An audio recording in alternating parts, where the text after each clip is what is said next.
그날 제가 그 충격적인 장면을 목격하게 된 계기는 아주 사소한 실수 때문이었습니다. 그때 저는 직접 담근 열무김치를 딸아이에게 전해주고 혼자서 귀가하려던 참이었는데요. 막상 차에 타려고 보니까 차 키와 휴대전화를 딸아이네 집에 두고 나왔더라고요. 그래서 저는 두고 온 차 키와 휴대전화를 챙기기 위해 다시 딸아이네 집으로 향했습니다. 그런데 제가 딸아이네 집으로 들어가던 바로 그 순간 너무나도 어이없는 상황이 눈앞에 펼쳐지고야 말았습니다. 딸아이와 말싸움을 벌이고 있던 사이가 저랑 눈이 마주치기가 무섭게 의미심장한 미소를 머금더니만 또 그러기가 무섭게 아주 보란듯이 저희 딸의 뺨을 쫙 하고 크게 올려붙이더라고요. 물론 뜻밖의 상황은 거기서 끝이 아니었습니다.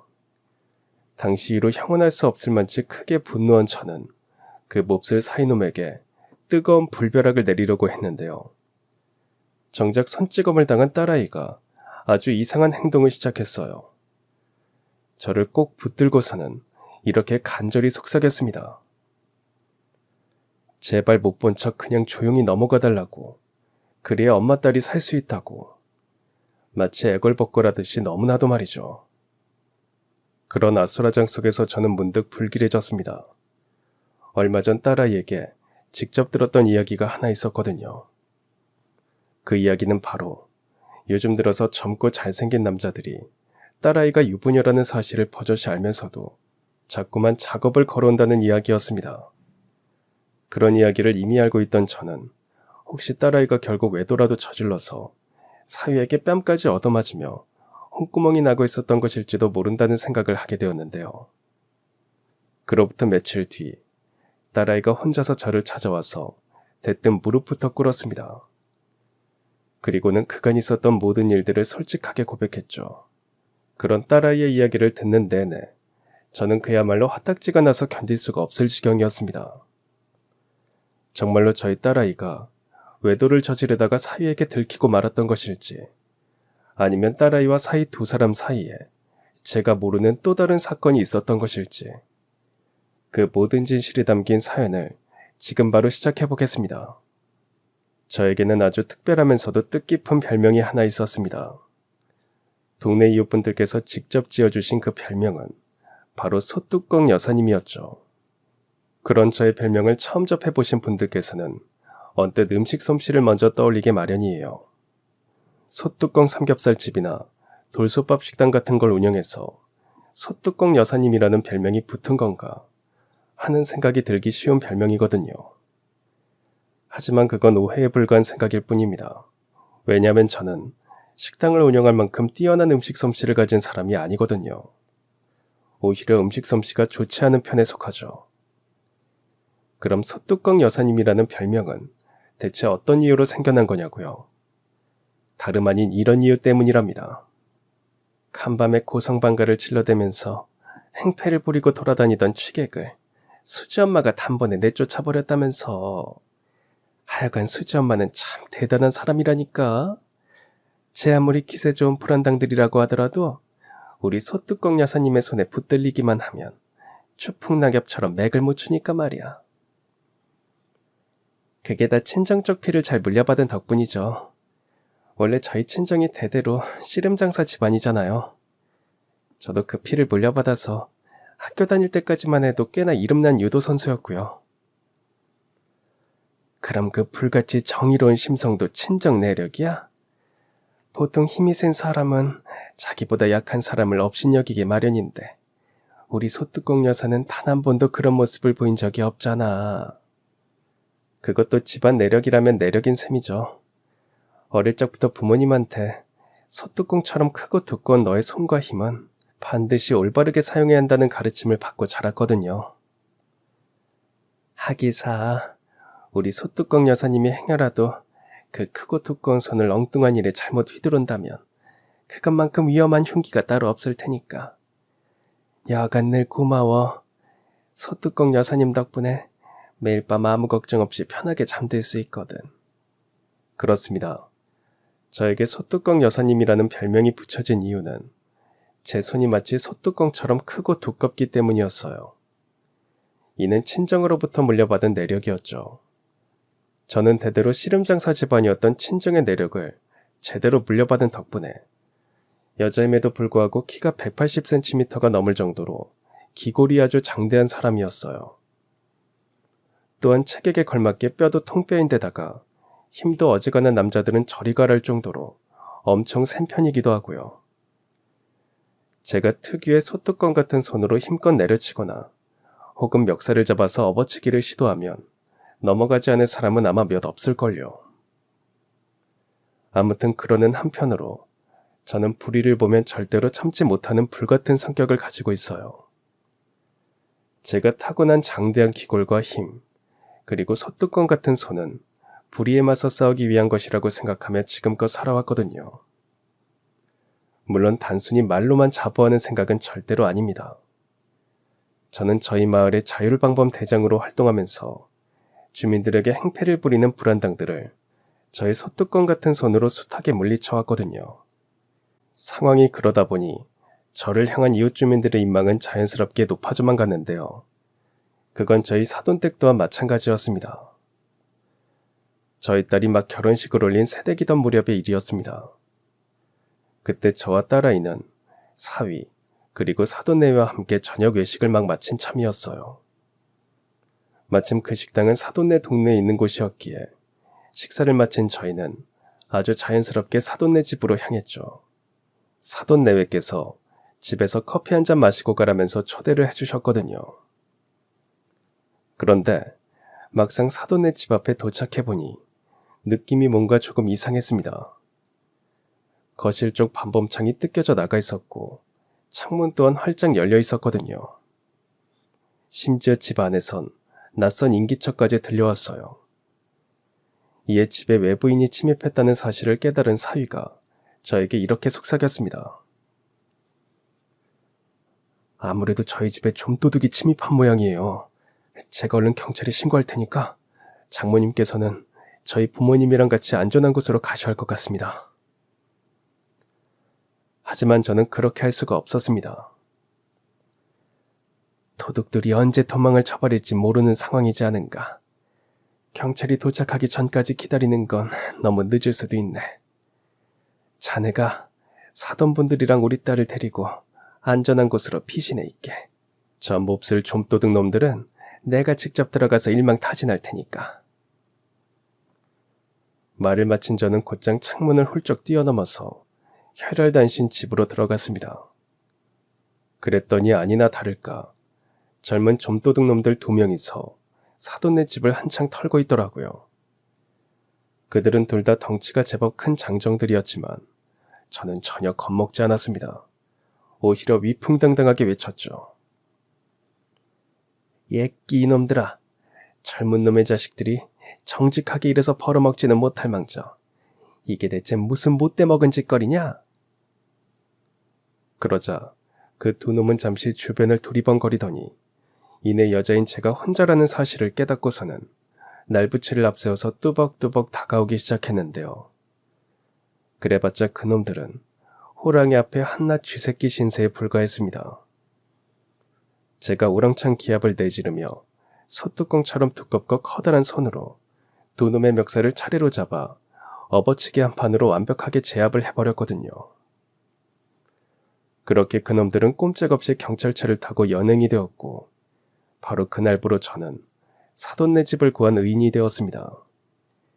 특히나 저를 향한 사위의 존경심이 아주 대단했죠. 역시 장모님께서는 여자 대장부이십니다. 너무 그렇게 비행기 태우지 말게. 난 그저 내가 할 수 있는 일을 했을 뿐이니까. 아닙니다. 장모님은 정말 대단한 분이세요. 장모님처럼 든든한 부모님이 계셔서 얼마나 다행인지 몰라요. 존경하고 감사합니다. 이처럼 사위가 저를 존경하며 잘 따라주었던 덕분에 저희 딸아이의 결혼 생활 또한 탄탄대로였습니다. 며느리와 시어머니 사이의 고부 갈등만큼이나 사위와 장모 사이의 장서 갈등 또한 부부의 결혼 생활을 위협하는 큰 장애물이 되는 법인데 적어도 저희 집안에 장서 갈등만큼은 존재하지 않았으니 다른 부부들보다 훨씬 순탄한 결혼 생활이 될 수 있었던 거죠. 하지만 문제는 전혀 엉뚱한 곳에서 터져나오고야 말았습니다. 딸아이의 결혼 생활이 10년 차를 넘어가던 그 무렵, 예기치 못한 그림자가 저희 딸아이에게 조금씩 다가오고 있었거든요. 그 그림자란 바로 남자 문제였습니다. 저희 딸아이가 난데없이 이런 이야기를 꺼냈거든요. 저기 있잖아요, 엄마. 솔직하게 고백할 얘기가 하나 있는데 요즘 들어서 제 인생에 자꾸만 똥파리들이 꼬이기 시작했거든요. 언제부턴가 젊고 잘생긴 남자들이 자꾸 저를 따라다니더라고요. 제가 가정에 있는 유부녀라는 사실을 버젓이 알고서도 말이에요. 그게 정말이야? 그놈들이 너한테 대체 왜 그러는 거라니? 저랑 불장난을 저지르고 싶어하는 모양이더라고요. 골키퍼 있다고 골이 안 들어가냐면서 무작정 들이대지를 않나. 심지어는 저희 부부가 아직 아이가 없으니까 자기가 직접 아이를 만들어주겠다면서 아주 노골적으로 저를 쫓아다녀요. 아이고, 장차 세상이 얼마나 더 흉흉해지려고 그런 몹쓸 것들이 버젓이 활개를 치고 다니는 건지 모르겠구나. 여하간 그놈들한테 조금이라도 흔들렸던 건 아니지? 당연히 아니죠. 벌써 경찰까지 몇 번 불렀을 정도로 아주 철저하게 내쳤어요. 눈길 한번 준 적도 없고요. 그렇게까지 했는데도 그놈들이 포기를 하지 않더란 말이지. 네. 그래서 말인데요, 엄마. 혹시나 그 인간들이 계속해서 저를 쫓아다닌다면 그땐 엄마가 직접 나서서 아주 홍구멍을 내주세요. 그래, 알았다. 혹시 그놈들이 계속 쫓아다니면 엄마가 아주 개박산을 내어놓을 테니까 넌 아무 걱정 마라. 그리고 노파심에서 하는 말인데 절대로 그놈들에게 흔들리지 말거라. 만약 그랬다가는 이 엄마가 김서방이랑 사돈들을 볼 면목이 없어. 걱정 마세요. 제가 어디 엉뚱한 마음을 품을 사람도 아니잖아요. 일단 그날 대화는 그렇게 일단락이 되었습니다. 하지만 아무리 생각을 해봐도 참 요사스러운 일이었어요. 평소 저희 딸은 단아하고 지고지순하기로 정평이 나 있는 아이였거든요. 딸아이가 외간 남자들에게 불려시처럼 행동한 것도 아닌데도 그런 몹쓸 똥파리들이 숱하게 꼬여들었다는 사실이 저로서는 좀처럼 이해가 되지를 않았죠. 그나마 다행이었던 건 딸아이가 처신을 잘해서 그 똥파리들을 제대로 떨쳐낸 모양이었다는 점이었습니다. 딸아이 입에서 같은 이야기가 나오는 일은 생기지 않았고 제가 직접 나서서 똥파리들을 내쫓아 버리는 일 또한 생기지 않았으니까요. 물론 대체 왜 그런 일이 생겼는지는 여전히 이해가 되지 않는 노릇이었지만 최소한 별 문제 없이 잘 흘러간 것 같아 보였으니 엄마인 저로서는 안도의 한숨을 내쉴 수 있었죠. 어쨌거나 덕분에 저는 다시금 평화로운 일상으로 돌아올 수 있었습니다. 소뚜껑 여사이자 자율방범대장으로서 마을의 치안 유지에 힘쓰는 한편으로 독거노인분들을 위한 봉사활동도 나가기 시작했죠. 그런데 하루는 저희 동네 주민센터에서 독거노인분들을 위한 음식 나눔 행사가 있었어요. 때는 마침 무더운 여름이었기에 계절에 맞는 열무김치를 만들어서 여러 독거노인분들과 소외계층분들에게 나누어 드리기로 했죠. 그렇게 한창 열무김치를 담그고 있던 저는 문득 딸아이를 떠올렸습니다. 비록 제 음식 솜씨는 뛰어난 편까지는 아니었지만 적어도 딸아이만큼은 엄마인 제가 무더운 여름마다 직접 만들어주는 열무김치를 아주 좋아했었거든요. 그래서 저는 내친 김에 딸아이에게 가져다줄 열무김치도 담그기로 했는데요. 뜻밖에도 열무김치가 아주 맛있게 잘 되었더라고요. 김치를 맛본 이웃들이 하나같이 소뚜껑 여사가 만든 김치가 맞느냐고 질문을 해왔을 정도로 참 맛이 있었습니다. 이에 저는 아주 신이 나서는 열무김치를 바리바리 챙겨서는 곧장 차를 끌고 딸아이의 집으로 찾아갔어요. 그런데 또 때마침 사위가 집에서 쉬고 있더라고요. 장모님께서 저희 집에는 어쩐 일이세요? 열무김치가 맛나게 잘 되었길래 자네랑 우리 딸 먹이려고 챙겨왔지. 헌데 자네는 이 시간에 회사에 안 있고 어찌 집에 있는 겐가? 마침 오늘이 저희 회사 창립기념일이거든요. 그래서 집에서 쉬고 있었어요. 이래저래 잘 되었네. 오랜만에 자네랑 우리 딸이랑 오붓하게 마주 앉아서 점심 식사를 할 수 있겠어.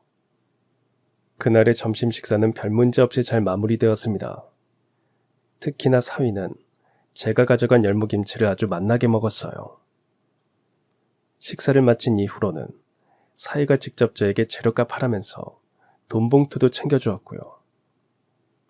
물론 저는 처음엔 그 봉투를 받지 않으려고 했지만 사위가 아파트 주차장까지 저를 따라와서 쥐어주더라고요.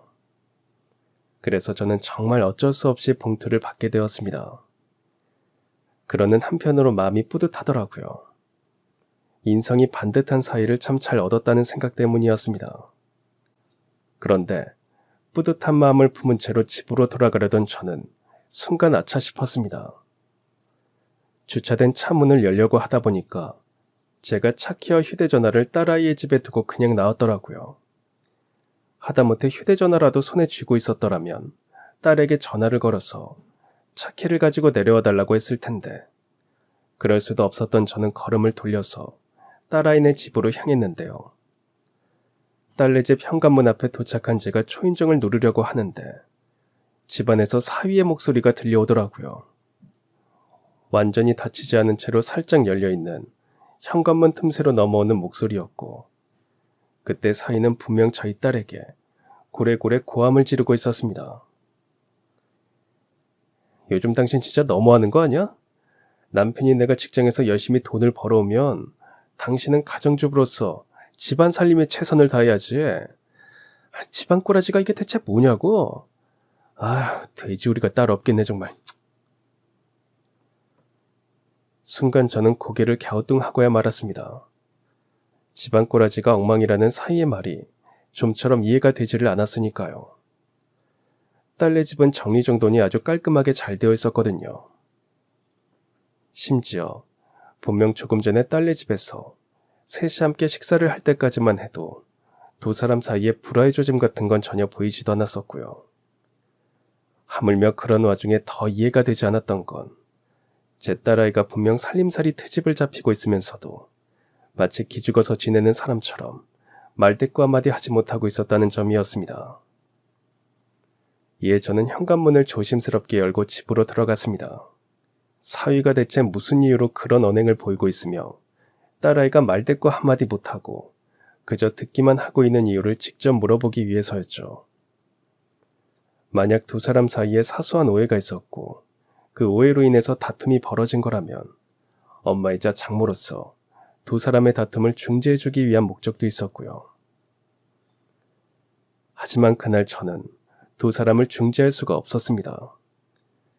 사위가 집으로 들어온 제 모습을 발견하기가 무섭게 마치 보란듯이 제 딸아이의 뺨을 냅다 올려붙였으니까요. 졸지에 딸아이가 손찌검 당하는 모습을 목격하게 된 저로서는 고함을 지르지 않을 수가 없는 노릇이었습니다. 자네 지금 이게 무슨 짓인가? 어디 남편이 안사람의 뺨에 손찌검을 하느냐고?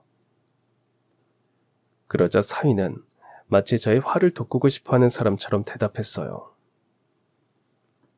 그러는 장모님이야말로 남의 집에는 왜 마음대로 들어오십니까? 아무리 딸네 집이라고 해도 결혼해서 분가한 이상 여기는 엄연히 남의 집입니다. 이대로 마음대로 드나드는 건 엄연히 이혼 사회라고요. 뭐가 어쩌고 어째? 그게 지금 사위가 장모한테 할 소린가? 내 눈에 보이기로는 집안 정리정돈이 깔끔하게 아주 잘 되어 있는데 대체 무슨 이유로 우리 딸을 쥐잡듯 잡고 있는 게야? 자네는 처가댁이 무섭지도 않은가? 왜요? 저를 한 대 치기라도 하시려고요? 네, 좋습니다. 어디 마음껏 한번 두들겨 패보시던가요. 그래봤자 저는 눈꽃만큼도 무섭지 않으니까. 그런 망발을 들으며 저는 결국 인내심의 한계를 맞이하고야 말았습니다. 저놈의 정신머리 없는 인간을 당장에 매쳐다가 바닥에 꽂아놓고 싶었어요. 하지만 그런 저를 말린 사람은 다름 아닌 딸아이였습니다. 딸아이가 불처럼 격분한 저를 급하게 끌어안고서는 저에게만 들리도록 목소리를 낮추어서 이렇게 말했거든요. 오늘 일은 그냥 못 본 척 조용히 넘어가 주세요. 제가 이렇게 부탁할게요. 엄마가 눈 감고 넘어가 주셔야 제가 살 수 있단 말이에요. 순간 저는 그 자리에서 얼어붙고야 말았습니다. 멀쩡히 잘 정돈된 집안 살림살이를 두고 마치 트집 잡히듯 구박을 당하고 있었던 것도 모자라서 심지어 엄마인 제가 보는 앞에서 남편에게 뺨까지 얻어맞은 딸아이 입에서 나올 말이 절대로 아니었거든요. 든든한 엄마인 저에게 도움을 청해도 모자랄 판에 그냥 못 본 척 조용히 넘어가 달라니. 심지어 제가 눈을 감고 넘어가 주어야 딸아이가 살아날 수 있다니. 정말이지 너무나도 비정상적인 상황이었습니다. 물론 그런 와중에도 사이놈은 계속해서 망발을 이어가며 저를 도발했어요. 마치 장모에게 매맞지 못해서 환장한 사람처럼 말이죠. 이처럼 모든 것들이 혼란스러운 상황 속에서 제가 선택한 행동은 일단 그 자리에서는 차 키와 휴대전화만 챙겨서 조용히 물러나는 것이었습니다. 제발 한 번만 조용히 넘어가 달라는 딸아이의 속삭임이 너무나도 애절하고 절박하게 들렸으니까요. 다만 그럼에도 저는 엄마로서 할 수 있는 최선의 선택을 내렸습니다. 딸아이네 집을 떠나며 아파트 경비실에 들려서 두 사람의 부부싸움을 말려달라고 부탁을 드렸거든요.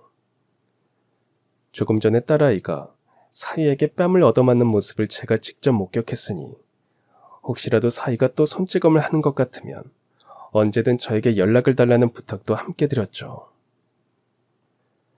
어쨌거나 그렇게 집으로 돌아온 저는 이후 며칠 내내 아주 복잡한 심정으로 보냈습니다. 그러다 문득 아주 불길한 생각이 들더라고요. 지난날 딸에게서 전해 들었던 똥파리 남정네들 이야기와 관련된 불안이었습니다. 만약 정말 만에 하나라도 딸아이가 그 남정네들 중 하나에게 마음을 빼앗겨 결국 외도를 저지르게 되었고 심지어 사위에게 외도를 들켜버리기까지 했던 상황이라면 사위가 제 딸아이의 뺨을 올려붙이고도 남을 만한 일이었으니까요. 하물며 사위가 저희 딸아이의 살림 솜씨에 대해 트집을 잡은 것 또한 같은 맥락에서 충분히 가능하고도 남을 만한 일이었습니다. 원래 사람이 누군가에게 크게 실망하게 되면 그 누군가와 관련된 모든 것들이 나쁘게 보이기 마련이니까요. 즉 사위는 외도를 저지른 저희 딸에게 크게 실망한 나머지 멀쩡히 잘 정리정돈된 살림살이들마저도 못마땅해 보이기 시작했을런지도 모르는 상황이었습니다. 딸아이의 엄마인 저 또한 못마땅하게 보이고도 남았을 테고요. 물론 제가 혼자서 마음을 끓이느니 차라리 딸이나 사위에게 연락을 해서 솔직하게 물어보는 쪽이 훨씬 나은 선택이었을 겁니다. 하지만 저는 두 사람에게 먼저 연락을 할 수가 없었어요. 아무리 제가 소뚜껑 여사님이라는 별명을 가진 여자 대장부라고 하더라도 결국엔 엄마이거든요. 만약 제 딸아이가 외도를 저지른 것이 맞다는 대답이라도 돌아오면 저는 그 상황을 어떻게 감당해야 할지가 너무나도 걱정스러웠습니다. 엄마로서 딸아이의 잘못을 대체 어떻게 혼을 내야 할 것이며 사위와 사돈 내외에게 대체 어떻게 사과를 해야 할지 그러한 모든 상념들이 저로서는 너무나도 복잡하고 괴로웠습니다.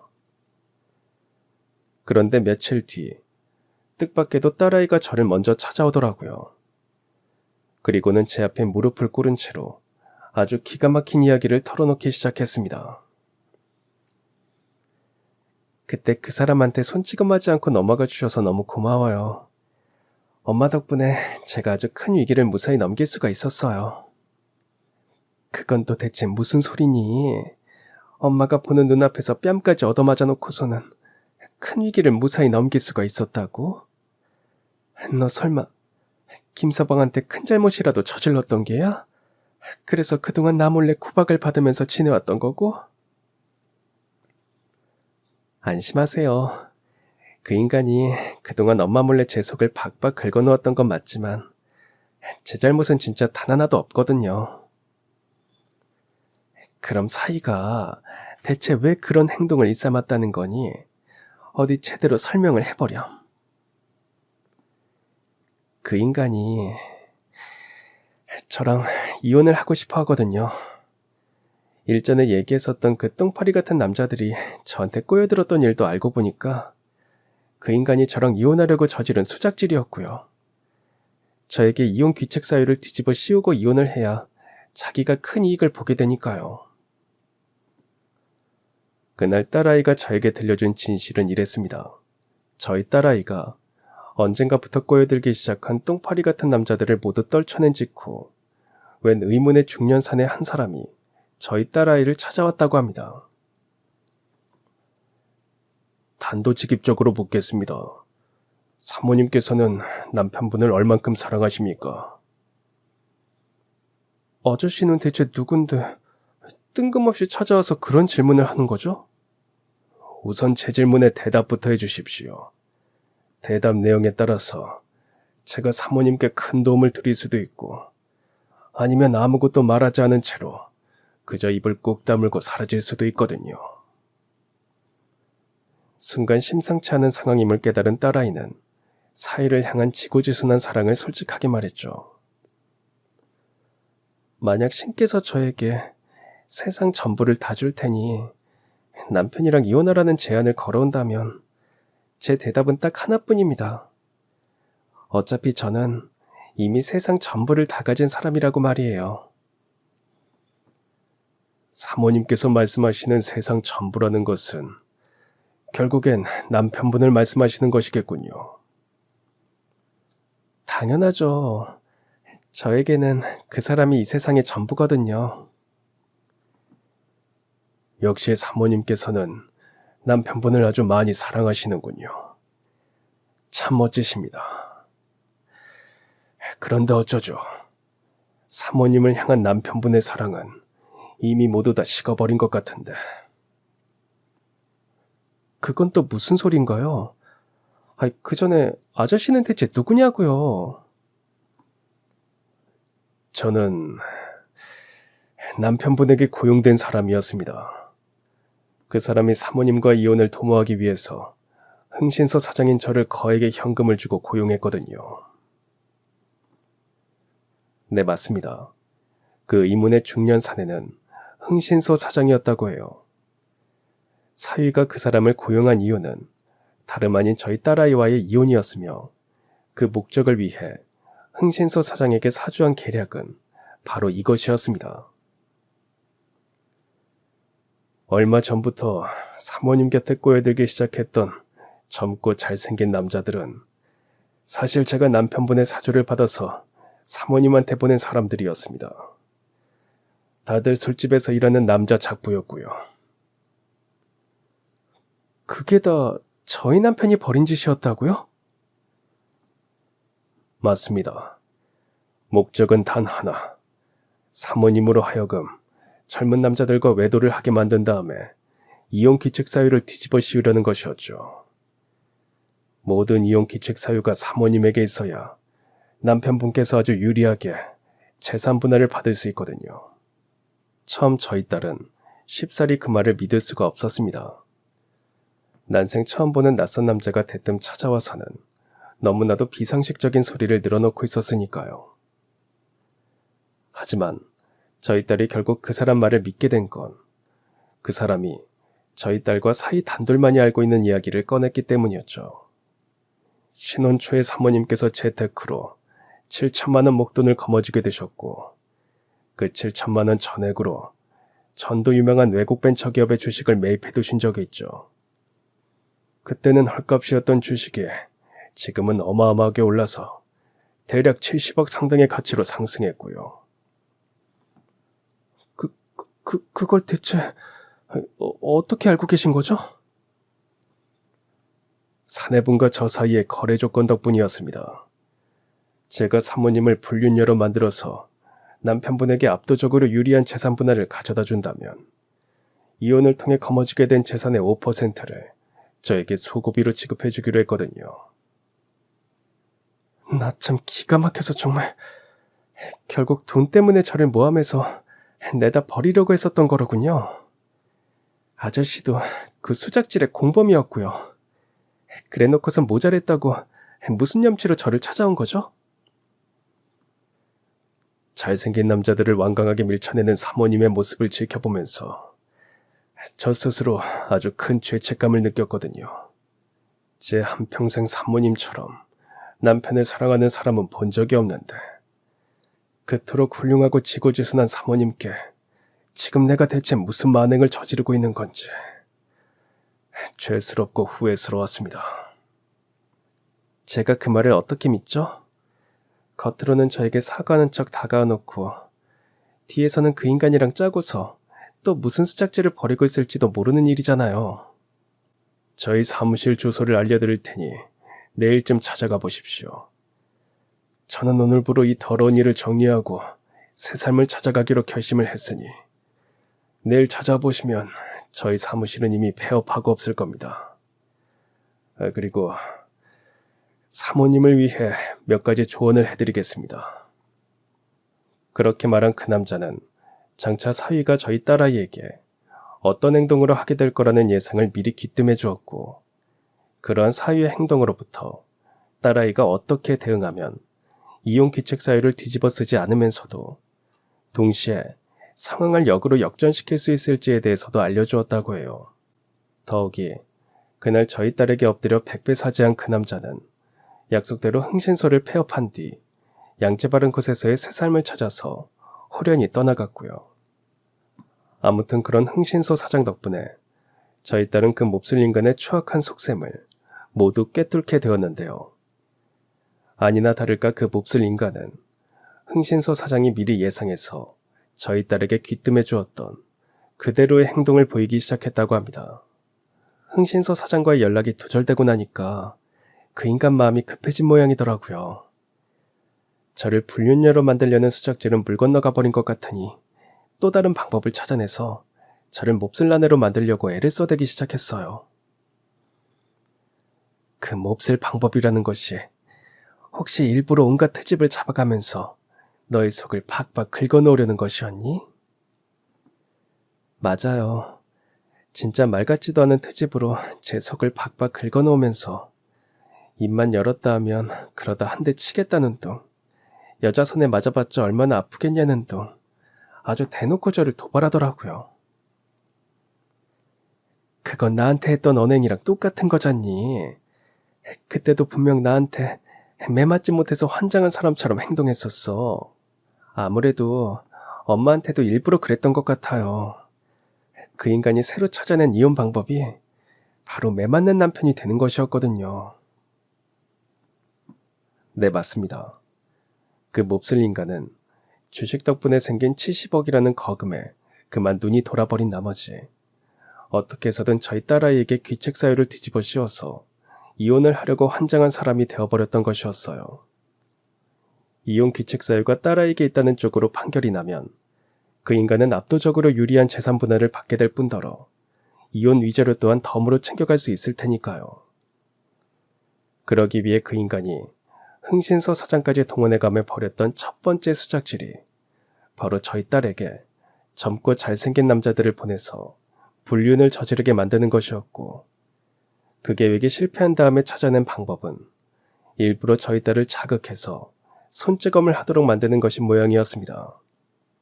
저희 딸에게 불륜을 뒤집어 씌워서 이혼 판결을 받게 되든 그놈이 매맞는 남편이 되어서 저희 딸의 가정폭력을 사유로 이혼 판결을 받게 되든 결국엔 재산 분할만 많이 받아가게 되면 그만일 테니 말이죠. 하지만 흥신소 사장의 조언 덕분에 그러한 상황이 벌어질 것을 미리 알고 있었던 저희 딸은 그 인간이 아무리 속을 박박 긁어놓는다고 한들 일절 큰 소리 한번 내지 않은 채로 꼭 참았다고 해요. 딸아이가 홧김에 그 인간에게 손이라도 한번 댔다가는 가정폭력범으로 몰려서 불리한 이혼을 당하게 될 테지만 꼭 참고 대응하지 않은 채로 그 인간의 언어폭력을 꾸준하게 녹음을 해놓는다면 결국엔 저희 딸에게 유리한 이혼이 되게 마련이거든요. 그래서 딸아이는 꾸준히 녹음을 하면서 일절 큰 소리 내지 않은 방식으로 이혼 소송을 위한 증거를 수집해오고 있었는데요. 그러던 중 딸아이를 구박하는 모습을 저에게 들켜버린 사위는 자기 딴에는 참 좋은 생각을 떠올렸던 모양이었습니다. 장모인 제 성격이 워낙에 불같으니 그런 제가 보는 앞에서 딸아이에게 손찌검을 하면 크게 분노한 제가 그 인간을 아주 묵사발로 만들어 놓는 건 어찌 보면 당연한 수순이었으니까요. 그럼 그때 일부러 엄마를 말렸던 게로구나. 맞아요. 그 인간의 머릿속에서 굴러가고 있는 음흉한 생각이 아주 훤히 보였거든요. 아무리 속을 긁어도 제가 꿈쩍도 하지 않고 저를 구박하는 모습을 엄마한테 들켜버리기까지 했으니 아마 그 순간 그 인간은 장차 벌어질 이혼 소송을 차라리 쌍방과실로 이끌어내는 것이 낫겠다는 판단을 내렸던 것 같아요. 아니, 분명 그러고도 남았을 거예요. 당시 딸아이의 생각은 충분히 일리가 있는 말이었습니다. 하늘 아래 털어서 먼지 안 나오는 사람은 없다는 말이 있듯이 이혼 소송이라는 것이 결국에는 부부 두 사람 중 누가 더 큰 잘못을 했느냐의 싸움이거든요. 그런 측면에서 보았을 때 그 인간은 저희 딸과의 이혼 소송을 과실 비율 싸움으로 몰고 가려고 작정을 했던 모양이었습니다. 제 딸아이가 얻어맞은 뺨은 딱 한 대뿐이지만 불같이 분노한 제가 만약 그 인간에게 손을 댔더라면 꼴랑 전체 사주 정도로 끝나지 않을 것임이 분명했어요. 그렇다는 건 자연스레 저희 딸에게 훨씬 높은 과실이 책정되게 마련이고요. 그래서 사위는 그날 일부러 저에게 매를 맞기 위해 온갖 망발을 다 꺼내가며 저를 자극했었던 것이었습니다. 다시 생각할수록 참으로 아찔한 상황이었죠. 자칫했다가는 제 손으로 딸아이를 불리한 지경에 놓이게 만들 수도 있었으니까요. 아무튼 거기까지 생각이 미치게 된 저는 동시에 딸아이가 참으로 자랑스럽게 느껴졌습니다. 낳아준 엄마 앞에서 뺨을 얻어맞는 모습을 보이는 것만큼이나 비참하고 죄스러운 상황이 또 없을 텐데 딸아이는 그런 비참한 심정을 꼭 참아내며 장차 벌어질 큰 싸움을 위해 끝끝내 저를 말려주었으니까요. 더군다나 그날 딸아이가 끝끝내 엄마를 말려준 덕분에 저는 의도치 않게 딸아이에게 아주 유리한 증거 하나를 만들어준 셈이 되기도 했습니다. 내가 너에게 아주 유리한 증거를 만들어줬다고? 그게 뭐니? 엄마가 그날 경비원 아저씨를 통해서 싸움을 말려주셨잖아요. 그때 엄마가 보는 앞에서 딸아이가 뺨을 얻어맞았다는 이야기를 경비원 아저씨한테 해주신 덕분에 경비원 아저씨께서 지난 며칠 내내 저희 집을 예의주시하시기 시작하셨어요. 또 그랬던 덕분에 경비원 아저씨께서도 그 인간이 저를 얼마나 못살게 괴롭혔는지 잘 알게 되셨고요. 그럼 경비원분께서 장차 이혼 소송이 벌어지면 증인을 서주기로 하신 거야? 당연하죠. 경비원 아저씨도 어쩌면 그렇게 몹쓸 남편이 다 있냐면서 크게 격분하셨거든요. 이게 다 엄마가 치솟는 분노를 꼭 참아내고 현명한 행동을 해주셨던 덕분이에요. 정말 너무 감사해요. 고맙기는 난 그저 엄마로서 당장 할 수 있는 최선의 선택을 내렸을 뿐인걸. 하물며 이 엄마는 지금 너에게 너무나도 미안한 심정이란다. 우리 딸이 그런 사람이 아니라는 걸 버젓이 알고 있으면서도 한때나마 네가 혹시 외도를 저질렀을지도 모른다는 생각을 했었으니까. 그런 말씀 마세요. 그게 어떻게 엄마 잘못이겠냐고요. 그놈의 돈노름에 눈이 멀어서 저를 불륜녀로 만들려고 했던 그 몹쓸 인간 잘못이죠. 아무튼 참고 버티는 인내의 시간은 이제 모두 끝났어요. 그동안 그 인간이 제 속을 긁어놓기 위해 퍼부어댔던 온갖 언어폭력을 녹음한 파일이 버젓이 제 손에 쥐어져 있겠다. 경비원 아저씨께서도 그동안의 일에 대해서 증인을 서주겠다고 약속도 해주셨겠다. 이제 남은 건 그 쓰레기 같은 자식에게 천벌을 내리기 위한 반격의 시간들 뿐이니까요. 그래, 참 장하다 우리 딸. 그동안 참고 버티느라 힘들었을 텐데 잘 이겨내 주었어. 이제 우리 모녀가 힘을 합쳐서 그 몹쓸 인간을 지옥불 속으로 추락시켜버리자꾸나. 이로써 그 몹쓸 인간의 본색을 모두 알게 된 저는 딸아이와 함께 당당하게 법원으로 향했습니다. 그리고는 일말의 주저함도 없이 그 몹쓸 인간을 상대로 이혼 소송장을 제출했죠. 다만 당시 저희 모녀는 지난날 그 몹쓸 인간이 흥신소 사장을 고용해서 딸아이의 불륜을 조장하려고 했었던 사실만큼은 소송장에 적어넣지 않았습니다. 딸아이가 흥신소 사장을 굳이 법정으로 끌어들이고 싶어 하지 않았거든요. 어쨌거나 흥신소 사장은 저희 딸아이에게 엎드려 백배 사죄를 했고, 딸아이에게 그 몹쓸 인간한테 절대 휩쓸리지 말고 참고 견디는 싸움을 해보라는 조언 또한 해주었을 뿐더러 결정적으로 스스로 개가 천선해서 양지에서 올바른 삶을 살기로 결정한 사람이었으니 저희 딸 입장에서도 굳이 법정으로 끌어들일 필요가 없는 일이었습니다. 더군다나 이혼 소송에서 승리하기 위한 증거들은 이미 차고 넘치는 상황이었고요. 아무튼 그렇게 시작된 이혼 소송에서 그 몹쓸 인간은 그야말로 쪽도 못 쓰고 깨져나가고야 말았습니다. 저희 모녀가 판사님으로부터 이런 판결을 받아냈거든요. 제출된 증거와 법정에서의 증언, 그리고 기타 여러 정황들을 종합해본 결과 원고인 아내에게는 아무런 기책 사유가 없으며 이혼의 모든 기책 사유는 오직 피고인 남편에게만 있는 것으로 보인다. 따라서 본 법정은 다음과 같이 판결한다. 첫째, 원고와 피고는 이혼하며 모든 기책 사유는 피고에게만 있다. 둘째, 피고는 법원에서 정한 위자료를 원고에게 지급해야 하며 정해진 기일까지 위자료의 지급이 이루어지지 않을 경우 법정 이자를 가산토록 한다. 셋째, 피고는 본 판결로서 정한 그대로의 재산 분할을 이행한다. 넷째, 변호사 수임료 및 그 밖의 소송 비용은 피고가 부담한다. 이로써 저희 모녀는 그 몹쓸 인간과의 다툼에서 아주 완벽한 승리를 거둘 수 있게 되었습니다. 그 몹쓸 인간에게서 받아낸 위자료만 해도 억 단위에 이를 만큼 아주 압도적인 판결이었거든요. 더욱이 그날 그 몹쓸 인간은 법정에서까지 아주 꼴사나운 모습을 보였어요. 판사님의 판결이 떨어지기가 무섭게 차라리 너 죽고 나 죽자고 외치면서 저희 딸에게 아주 위협적으로 달려들었거든요. 뭐 그러거나 말거나 딸의 곁은 소뚜껑 여사님이 아주 든든하게 지키고 있었습니다. 이에 저는 속으로 그래, 오늘 너 아주 잘 걸렸다를 외치며 그 몹쓸 인간을 단번에 바닥에 매다 꽂았어요. 물론 그러한 사건에 대한 처벌을 받은 건 제가 아닌 그 몹쓸 인간이었습니다. 감히 법정에서 소란을 부린 대가로 법정 소란죄로 처벌을 받았거든요. 다만 분할 대상이었던 70억 재산이 워낙에 큰 돈이었기에 제 아무리 불리하게 이혼을 했다고 한들 그 몹쓸 인간의 수중에 떨어진 돈 또한 적은 금액은 절대로 아니었는데요. 그렇다고 해서 실망하기에는 아직 이릅니다.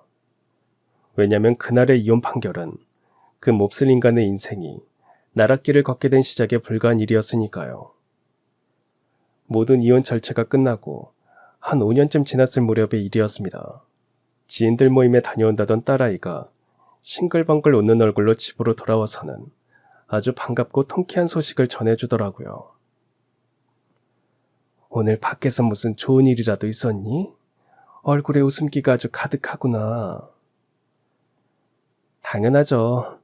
지인들 모임에 나갔다가 그 몹쓸 인간이 지금 어떤 꼬라지로 살고 있는지 전해 들었거든요. 그래? 어디 이야기 좀 들어보자꾸나. 요즘 어떻게 지낸다디? 설마 쟤까지 꽤 잘 먹고 잘 지내는 건 아니겠지? 설마 그럴 리가 있겠어요. 듣자니깐 패가망신해서 거짓골을 면하지 못하게 되었다더라고요. 이혼할 때 분할받아간 재산이 절대로 작은 금액이 아니었잖니. 근데 그 큰 돈을 다 어디다 날려먹었길래 거짓골로 전전하면서 지내게 된 거라니? 결국엔 그놈의 돈 욕심 때문이죠. 뭐 그냥 가만히 가지고만 있어도 평생의 재산이 될 만한 그 큰 돈을 글쎄 어디서 듣도 보도 못한 주식에 통으로 몽땅 털어넣었다가 하루아침에 상장 폐지가 되는 바람에 싹 다 날려먹었다더라고요. 네, 맞습니다. 그 모지리 같은 인간은 결국 자기 인생을 스스로 말아먹게 되었어요. 이혼할 때 보았던 손해를 어떻게 해서든 다시 메꿔 보겠답시고 돈 굴리는 재주는 전혀 없는 주제에 무작정 이상한 주식을 몽땅 사들였다가 그 주식이 상장 폐지가 되어버리는 바람에 그야말로 알거지가 되어버렸거든요. 하물며 그날의 폐가망신 소식이 더더욱이 뜻깊었던 건 바로 이런 이유 때문이었습니다. 그나저나 이혼하면서 재산 분할받은 돈으로 산 상가 건물은 앞으로 어떻게 할 예정이니? 갑자기 그건 왜요? 어디서 땅값 떨어진다는 소문이라도 들으셨어요? 오히려 그 반대야. 우리 딸 상가 건물 근처에 지하철역이 새로 개통될 예정이라더구나. 역시 그럴 줄 알았어요. 그 동네 돌아가는 모습을 보아하니 머지않은 시점에 개발 열풍이 시작되겠구나 싶었거든요. 그럼 그래서 일부러 그 건물을 매입했던 거야? 역시 우리 딸은 앞날을 내다보는 해안이 대단하구나. 돈 굴리는 재주도 엄청 대단하고. 하기사 그러니 주식으로 70억씩이나 벌었던 거겠지. 여하간 앞으로 그 건물은 어떻게 할 생각이니? 값어치가 이미 많이 올랐으니까 지금 바로 파는 게 좋을까? 아니면 계속 가지고 있어 볼 생각이니? 만약 앞으로 건물값이 떨어질 것 같으면 지금 파는 게 훨씬 나을 것 같긴 한데. 건물값이 지금이 절정이라면 당장 파는 게 맞겠지만 전 그러고 싶지가 않아요. 제가 봤을 땐 앞으로도 계속 값어치가 올라갈 것 같거든요. 이에 딸아이는 상가 건물을 계속 가지고 있어 보기로 결정을 했는데요. 그랬더니 역시나 딸아이의 예상대로 건물의 값어치가 계속해서 끊임없이 올라가지 뭐예요. 아무래도 제 딸아이는 재테크에 타고난 기재인 모양이었습니다. 그렇지 않고서야 폐가망신하기 일수라는 주식을 통해서 70억씩이나 되는 거액의 수익을 거둘 수 있었을 리가 만무하고, 더욱이 상가 건물 또한 나중에 팔수록 이익이라는 판단을 내리기도 힘들었을 테니까요. 제 아무리 상가 근처에 지하철역이 개통될 예정이라고 하더라도 돈의 흐름은 워낙에 종잡을 수 없는 것이기에 언제 어떤 사유로 폭락을 맞게 될지 쉽사리 예측할 수 없는 법이잖아요. 그럼에도 저희 딸아이는 그 어려운 예측에 성공해서 다시금 재산을 크게 불릴 수 있었으니 이만하면 정말이지 재테크의 기재라는 별명을 붙여도 모자랄 지경 아닐까요? 아무튼 거꾸로 생각해보면 지난날 그 몹쓸 인간의 가장 큰 패착은 다름 아닌 저희 딸과 이혼한 것이었습니다. 괜한 욕심 때문에 설치지 말고 그저 좋은 남편 노릇만 묵묵히 했더라면 재테크의 기재인 저희 딸 덕분에 한평생 갑부 소리를 들으면서 살 수 있었을 텐데, 그 귀한 복을 제까짓게 스스로 뻥 하고 걷어차버린 꼴이니까요. 이렇게 사연을 마치며 저는 오늘도 소뚜껑 여사님이자 자칭 방범대장으로서 마을의 평화를 위해 힘쓰고 있습니다. 재테크의 기재인 저희 딸은 얼마 전에 1인 투자 회사를 설립해서 지금은 매일같이 승승장구하고 있어요. 또한 저희 모녀는 앞으로도 영원한 꽃길만 걸을 예정이랍니다. 그럼 지금까지 사연 들어주셔서 감사합니다. 사연이 재밌으셨다면 구독과 좋아요 부탁드려요. 감사합니다. 안녕히 계세요.